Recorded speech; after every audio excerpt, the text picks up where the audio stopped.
Hello, hello, hello, hello, hello!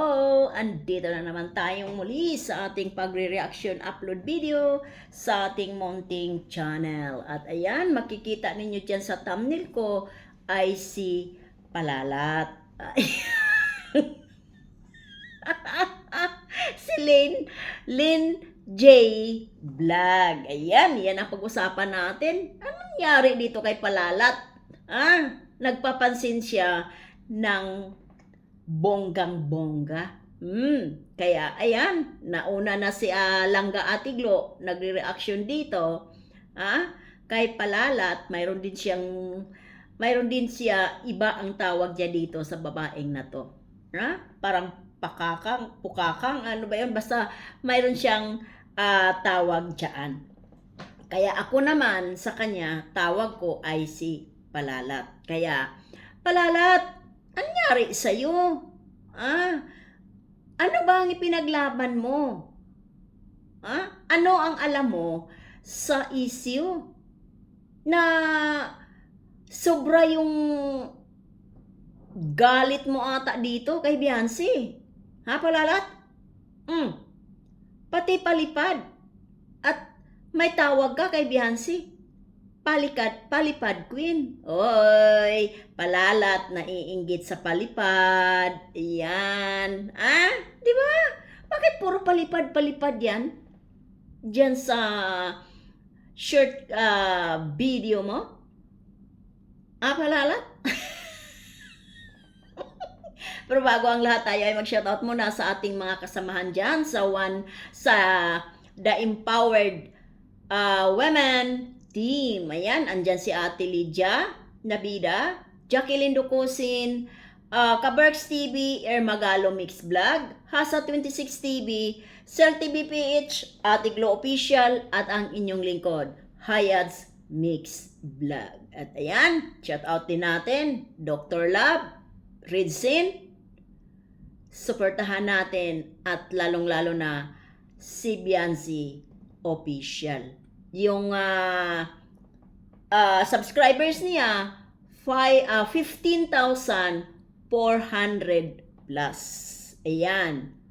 Sa mga nagsasalita dyan na demonetize si Beyonce kaya hindi nakapag-live. Priority kasi ni Beyonce ang pag-aaral. Itong pag-YouTube parang sideline lang yan. Dagdag sa allowance niya kung ano man ang mga project sa klase nila, sa kurso niya. At yung iba, para na din sa pamilya niya. Diba? Hindi yan talaga ang priority. Ang pag-aaral, yun ang priority ni Beyonce. Diba? At i-shout out din natin ang Team Bisacol. Ayan, grupo ng Team Bisacol, Team Guapa All Out, Friendship Goal International. Ayan, shout out sa kanilang grupo. At shout out na rin sa mga individual na sponsor. Andyan si Sir Leo D, Ma'am Annalyn Rollinson, sa mga iba pang mga individual na sponsor. Shout out sa inyong lahat. Ayan, balik tayo dito sa ating pinaka-thumbnail, pinaka-topic. Pakinggan natin yung sinasabi ni Palalat. Si Palalat. Pakinggan natin.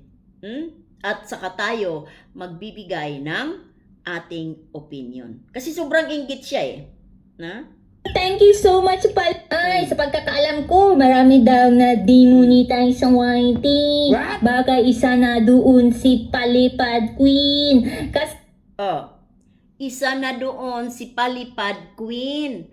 Hoy, para hindi ka magkamali at nagiging hearsay ka lang sa sinasabi mo na may baka, pinuntahan mo sana yung totoong channel ni Beyonce. Kung wala na bang $sign, panoorin mo saglit yung live niya. Kung walang ads at wala ng $sign, ayun, sakyan mo ang issue dyan sa demonetization. Pero kung wala, hindi mo chinecheck, sumasakay ka lang sa issue, ibig sabihin, for views ka lang. Alam nyo, yung account niya, walang upload na video, lagi na lang nagla-live at Walang upload. Mayroon. Palalat. Mayroon siyang upload. 2 upload short video. Palalat. At ilang live na ba si Beyonce? 8 na ata. So anong problema mo? Huwag mo sabihin na wala. Kasi mayroon eh. Huwag kang gumawa ng kwento. Sabihin mo na lang, 2 lang ang upload. Huwag mo sabihin wala. Kasi andoon ni 2. Baka yung fake ang kita mo. Palalat. Lynn J. Vlog. Huwag kang masyadong pabida-bida. Ayusin mo yung labi mo. Tingnan mo yung labi mo. Masyadong halata sa pag-filter mo. At tingnan mo yung video mo bago mo i-upload kung yung kilay mo hindi ba nag-on and off, akyat baba. Akyat baba ang kilay mo habang ka nagsasalita. Wag kang mamintas kay Beyonce dahil ikaw, hitsura mo, hindi mo nakita tuwing salita mo na umaangat yung kilay mo. Anong atraso ni Beyonce sa'yo? Lynn J. Vlog? Palalat? Tuloy natin. at nagpakulay. Wala nang topic. Palagi Oy. Inggit ka. Ang daming nag-live. Shout out lang, nagbabasa sa mga viewers. Wala kang naririnig. Wala kang nakikita at may mga nagpapalipad din. Pero kay Beyonce, napapansin mo dahil alam mo, magka-views ka. At alam mo, maraming nagagalit sa kanya. Kaya ka sumasakay sa isyo at inggit ka sa palipad, Palalat. Di ba, Palalat? Bantayan mo yung kilay mo, on and off, para ng switch. Para ng switch sa kuryente ilaw. Akyat baba. Pansinin mo, manalamin ka pagkatapos manalamin ka habang ka nagsasalita. Kung pati yung kilay mo, hindi rin ba nagsasalita?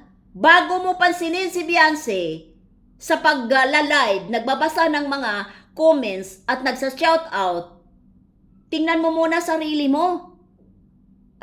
Parang hindi ka makikita namin. Ikaw nga, puro ka filter. Si Beyonce walang filter. Tingnan mo yung itsura mo. Ibang klase ka.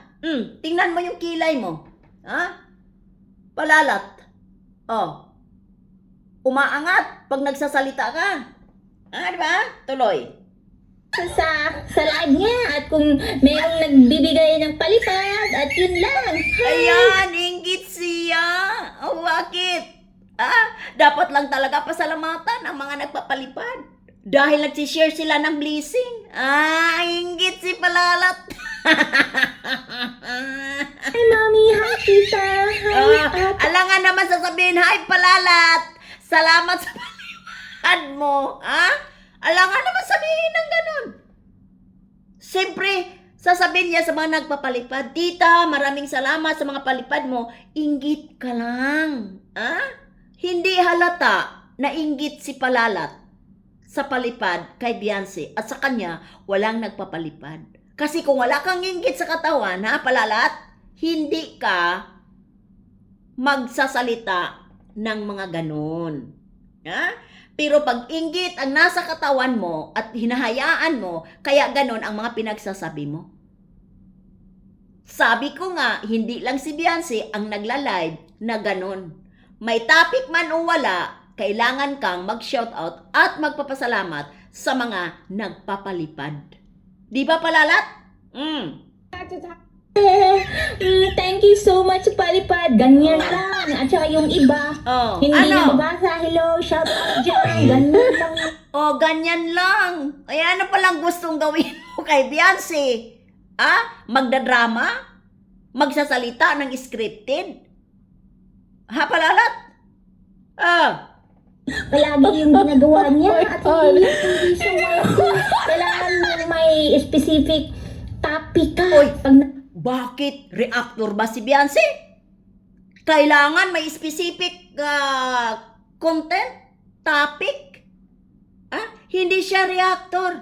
Nangungumusta sa mga supporters at sa mga sponsor niya na nagmamahal sa kanya.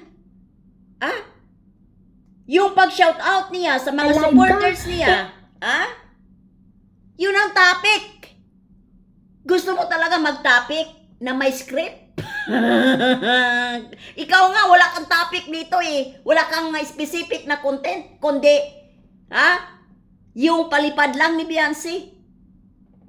Oy, si Palalat man naman, oo.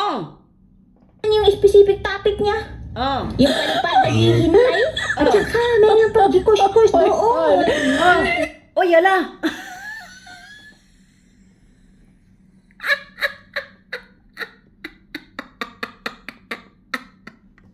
Hoy, Palalat!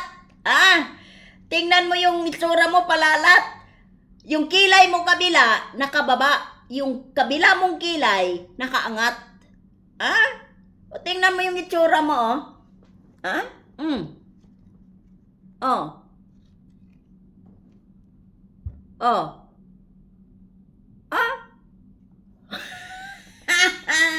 Ayaw ni Whitey ng ganon. At nilagay na yung gikosh-kosh. Ito yung gikosh-kosh ko. Pwede kayo dito maghulog. Ganyan yung live niya. Ano ba? Kung i-review yan ni Whitey, hindi yan pwede sa kanya. May Marunong ka pa kay Lolo. Marunong ka pa kay Lolo. Palalat. Yan ang mahirap kasi. Nagmamarunong ka, Palalat. Abangan mo mamaya hanggang mag 12 o'clock. Baka magla-live mamaya. Dahil sa ngayon, hindi siya maka-live habang yung kapitbahay nagkakantahan kasi may birthday, Palalat. Kaya hintayin mo, Palalat. Pinas time hanggang 12 o'clock. Pag hindi nagla-live, ibig sabihin yung kapitbahay nagkantahan pa. Pag nag-live si Beyonce at nakikita mo na may mga palipad na, ano ang gagawin mo? Palalat? Sasabihin mo, ay hindi pala mo demonetize ang ang palipad queen. Kawawa ka naman. Kawawa ka naman, Palalat. Wala kang ibang topic. At wag mong pansinin si Beyonce, pansinin mo muna sarili mo, sibilidad na kasali siya sa demonetization. Talaga? Hindi nga. Palalat. Paano yan pag hindi? Dahil ang alam namin, ang na-demonetize, si Papa Bear, si Chongo Bear, at si Ingrata, ang na-demonetize. Kung na-demonetize man, fake yun na channel account ni Beyonce. Palalat. Kaya wag kang fake news. Ano na? Paano na yung paldong-paldo ngayon? Paano na paldo-paldo ngayon? Bakit? Ka na problema. Hihingi ba si Beyonce sa'yo? Hindi naman ata. Kung siya na demonetize, wala ka na doon. Pero hindi na demonetize ang channel ni Beyonce. Iiyakan yan. Kaya ganito talaga ang mga taong inggit sa palipad sa live ni Beyonce. Kasi sa kanila, walang palipad nilangaw. Diyan pa naman sila din kumuha ng sideline nila. Kaya, Palalat, anong atraso ni Beyonce sa'yo? Kasi kasuhin mo sarili mo. Huwag masyadong filter. Kaya hanggang dito na lang tayo. Bye-bye and God bless sa ating lahat.